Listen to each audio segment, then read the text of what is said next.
The Carbon Tenor, I'm not sure how you say that, but Zero Audio ZH-DX200-CT stereo headphones. Wow. Wowie wow wow. Wow wow. And did I say wow? These things are phenomenal. I can say without a doubt that as of right now, these are the best earphones I have ever heard, bar none. My previous hero has been the Etymotic ER4S, which I still have the highest esteem for. Those are excellent earphones, and I still have those. But I think this takes those to the next level, and I mean that. These are a micro driver. They are extremely small. These are from Japan.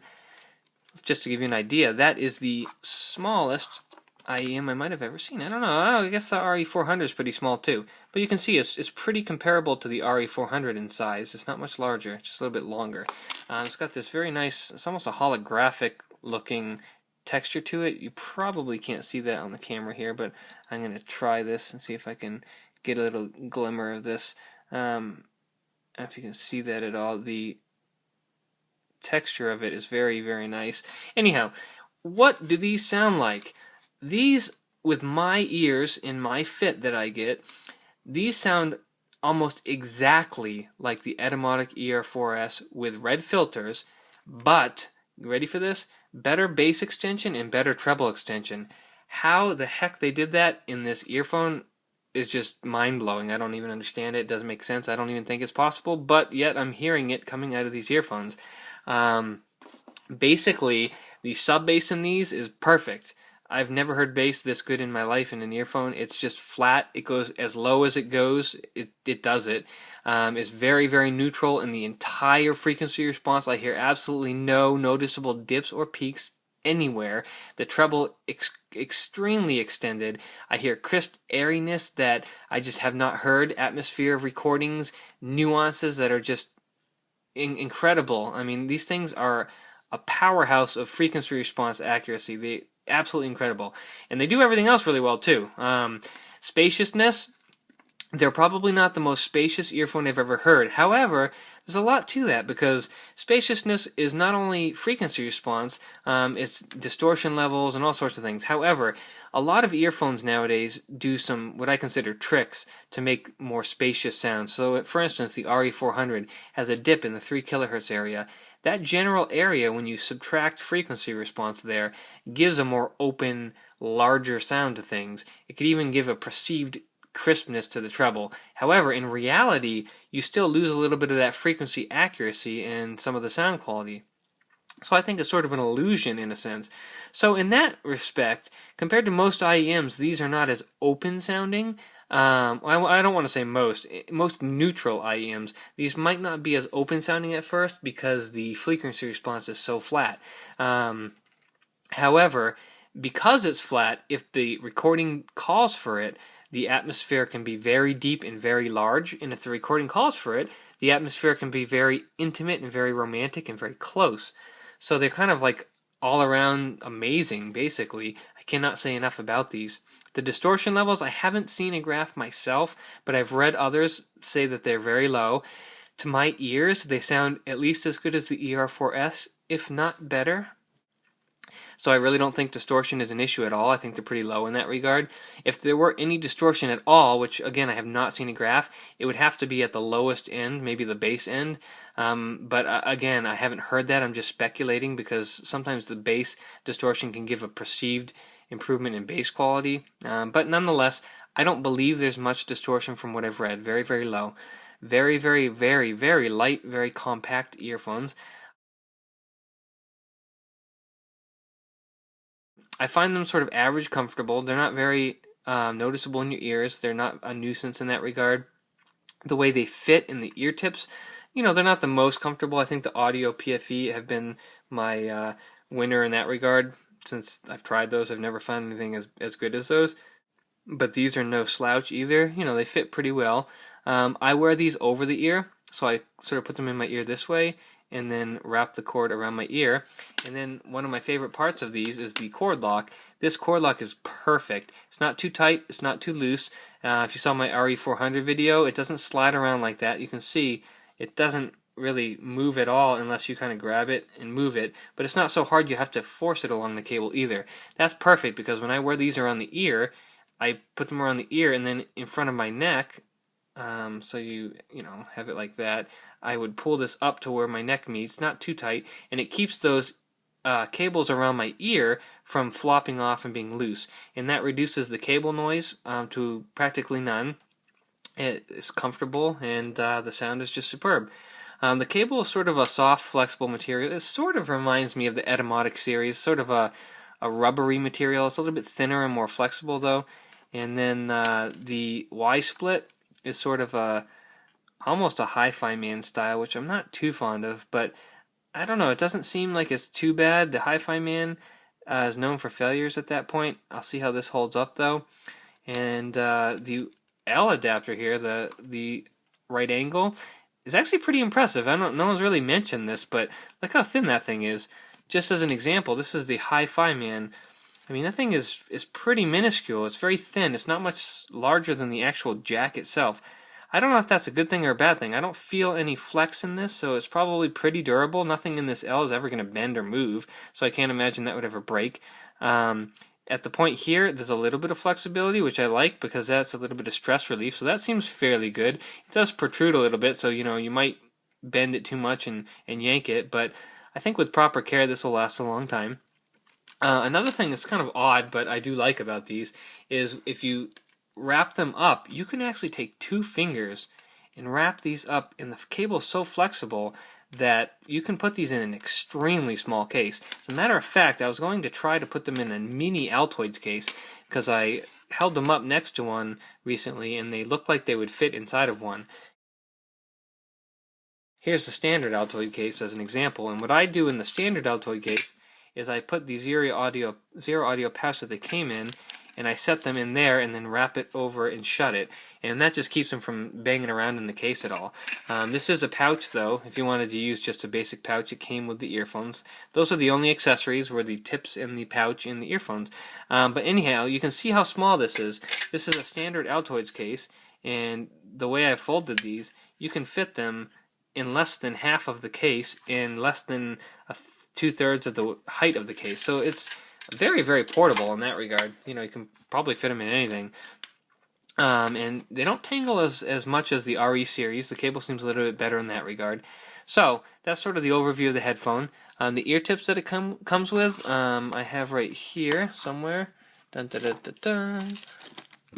And essentially they're just standard fare single flange silicone ear tips, small, medium, and large. Not much to it, just a basic ear tip. They have a larger opening than some. I found that the Sony ear tips also fit with these. I have a pair of Sony here, I'll show you. The MH1 tips also work with them. So you can kind of use any of the standard Sony tips, it seems like to me. So these color-coded Sony tips that I got with I think these came with like the Rockin' Buds or the Bass Buds or something like that. These ones also fit. They're the exact same nozzle size. However, if you can see that, the hole on the Sonys is ever so slightly smaller than the hole on the Zero Audio tips. And that does make a difference. The treble seems to be clipped off at the highest region due to the size of that bore from the ear tip. And that seems like a common issue with earphones that I've found, is the smaller the hole in the bore, in the tip, the less treble can be extended. It's more of like, not frequency response adjusted as much as just how far it can go up into the treble region. So if you do replace the tips, I recommend getting ones that have at least as large of a hole as the stock tips. You might find that a larger hole works just as well. I'm not really sure. I haven't tried that yet. So needless to say, those are the ear tips that come with it. I've seen people do things such as use other tips that don't necessarily fit, but what they'll do is they'll cut the core out of an MH1 tip, like Narl Sagan over at the forums has shown, and then you can place another tip on top of that, right on top of the nozzle, and it helps it fit on there snug. So you can have a little bit of modding there if you want to try different tips. Needless to say, I found at first I had some trouble, but now if I just blow some hot breath on it, like that, onto the tip and stick them in just at a medium shallow depth, they seal after a minute or two, and the sound just is just unbelievable. I cannot say enough about these. These sound like a studio monitor speaker in your ear. The bass is phenomenal. You can listen to an acoustic guitar song from John Denver, and it sounds natural and open and airy and clear. And then you can listen to a song by BT that has pounding sub bass, and you think you have a subwoofer in your ear. It's incredible. So the bass never intrudes on the other frequencies, and it's really dependent on the recording, which is what a studio monitor should sound like.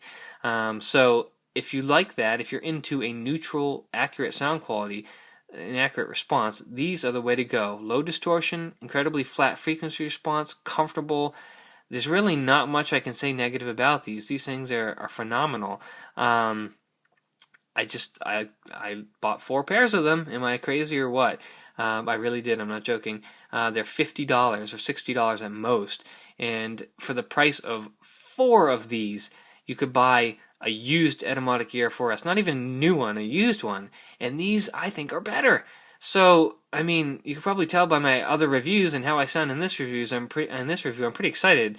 These just absolutely kick butt. I highly recommend them for the $50-$60. There's no reason you should not buy these and try these. Don't even think about it. Just go buy them. Period. If you don't like them, go on the forum and sell them. You'll probably get back all your money. It's very worth it. The only downfall is that these are from Japan.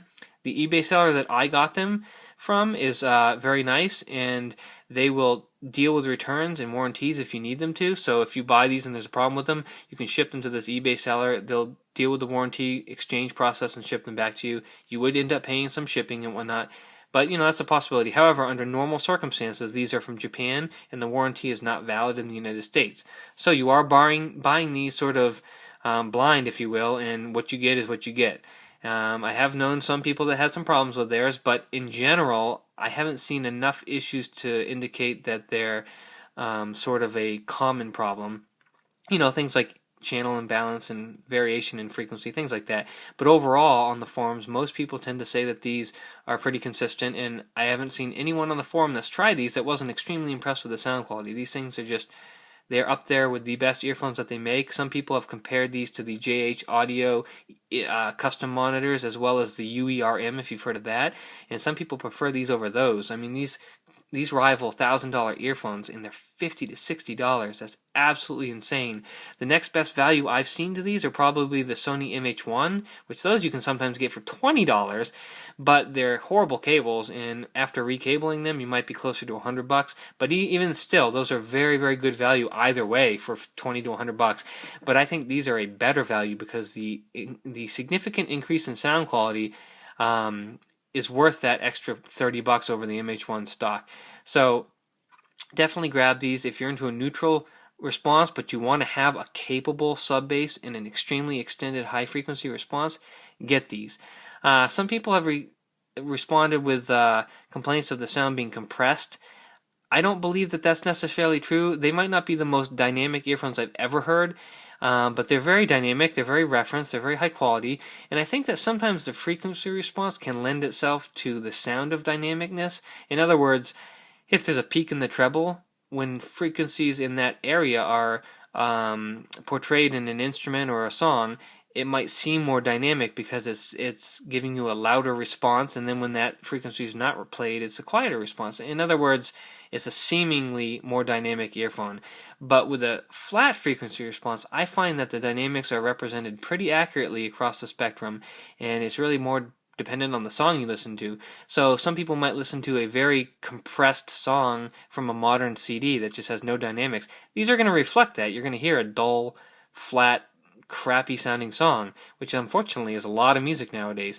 But if you pump a nice jazz recording into these, it's going to be dynamic with a snappy snare drum, a nice tight clear bass line, cymbals that spread out nice and evenly and have a very metallic tinge to them, and it does a very good job.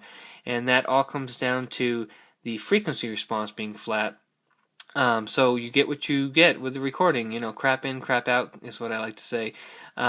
So, do they sound bad with any recordings? No, I think they actually still would make those bad recordings sound pretty good because it represents the frequency so well and it has low distortion. But, you do get what you get in, out. So basically, it's not going to make bad recordings sound amazing. Whereas some earphones boost the sub bass and the high frequencies in a way that some dull, lifeless sounds recordings will actually sound a little bit more lifelike, because the bass and the treble will sound more energetic than it is supposed to if you had a neutral earphone.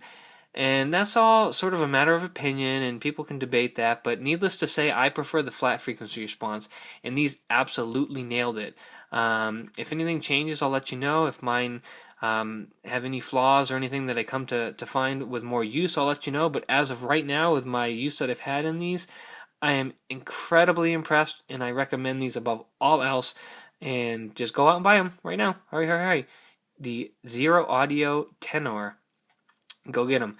If you have any questions, if I forgot anything, you need any more info on these, just let me know. Leave some comments below. Subscribe to my channel if you like these videos. Check out my other reviews. And thank you very much for watching.